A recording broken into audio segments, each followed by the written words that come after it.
La Bourgogne-Franche-Comté bouge et bouge aussi un mercredi par mois après le Grand Soir 3. Et mercredi prochain, il y aura Enquête de région avec 1 heure de reportage inédit, d'enquête, de portrait, de révélation et de découverte. Alors, beaucoup de choses changent chez nous, mais le présentateur, lui, reste. C'est Jean-Christophe Galeazzi. C'est un peu comme chez vous. Le décor a changé, mais vous êtes toujours là. Mais vous êtes toujours formidable. D'autant qu'en plus, il y a des Bourguignons et des Francs-Comtois qui sont formidables. Et là, c'est un peu plus sérieux. On en découvrira quelques-uns dans Enquête de région la semaine prochaine. Oui, l'idée, vous savez, c'est que comme vous, parfois, quand on parle de l'actualité, elle n'est pas forcément souriante. Alors, ces derniers mois, on s'est promené sur des bases militaires qui fermaient, dans des champs à voir qu'il y a un exode rural. On a fait des tas de choses et souvent avec un petit côté négatif, même si on essaye aussi de montrer les aspects positifs de la vie en région. Et là, on s'est dit, on avait envie à la fois de sourire, en même temps on parle de sujets très sérieux, mais de voir qu'il y a des gens qui se bougent, qui font des choses, et on avait envie de rencontrer ces Bourguignons et Francs-Comtois formidables. C'est ce qu'on a fait pour cette émission qu'on diffuse la semaine prochaine. Des rencontres au fil de 4 reportages dont on va parler, mais j'aimerais surtout que vous me parliez de la journaliste que vous avez pu rencontrer là-bas en Italie, parce que grosse production, Enquête de région. Hein. J'ai vu quelques images, vous nous en avez amené quelques-unes, oui. Ça donne envie, franchement. Alors on est allé en Sicile, à Catane, très loin des montagnes du Jura, de Mathilde Auvillain, qui est journaliste française en Italie depuis de nombreuses années, correspondante pour plusieurs médias, et qui est originaire de Saint-Maur. Donc elle s'est éloignée de ces montagnes du Jura depuis longtemps, mais là elle a fait une autre étape depuis 2016.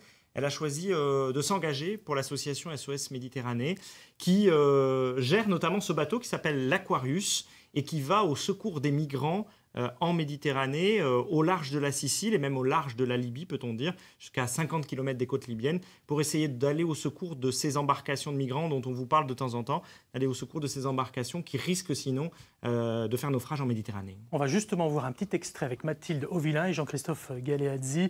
Cette enquête de région, c'est la semaine prochaine, mercredi prochain, après le Grand Soir 3. Regardez.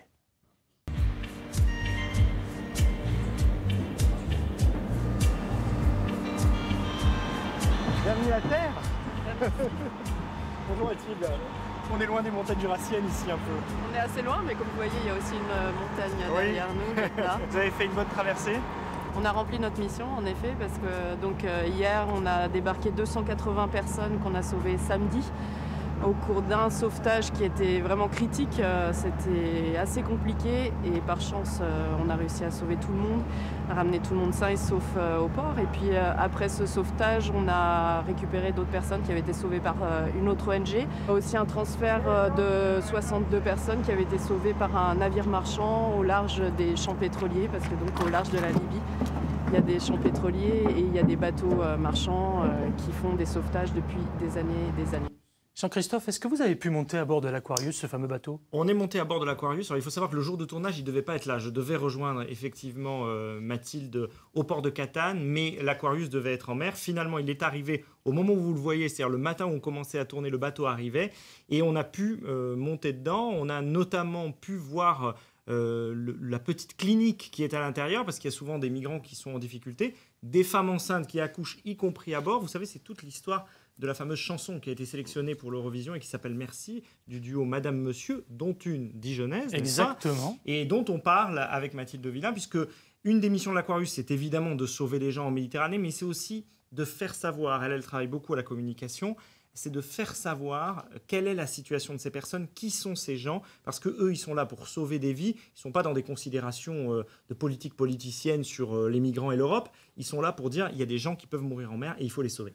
On ne va pas tout raconter, rendez-vous dans Enquête de région, mercredi prochain, après le Grand Soir 3. Alors, Enquête de région, c'est aussi, je le disais, des reportages. Il y en a 4 au total. Rapidement, oui, j'ai beaucoup aimé L'aventurier à contre-courant. Voilà, vous les connaissez tous. Vous connaissez Arnaud Chassery, vous en avez certainement déjà parlé dans cette émission. C'est un aventurier incroyable, il y connaît. Il fait à la fois tout seul la traversée de la Manche, mais il a aussi choisi d'aider des personnes en situation de handicap et de les aider à réaliser des exploits. Il est même monté au sommet du Kilimandjaro. Il y a aussi l'homme de cœur, mais des cœurs au pluriel, parce qu'il en aime beaucoup. C'est Michel David. En 1972, il pratiquait la première opération à cœur ouvert au CHU de Dijon. Depuis, pendant 40 ans, effectivement, il a passé ses nuits et ses jours à sauver des vies et on vous présente son parcours. Et puis pour le reste, si vous voulez en savoir plus sur un docteur surprenant qui s'essaye pour éviter le burn-out au théâtre, c'est le show du doc. Ça sera le show, c'est H-O-W Vous parlez pour les toujours aussi mal anglais, cruciverbistes.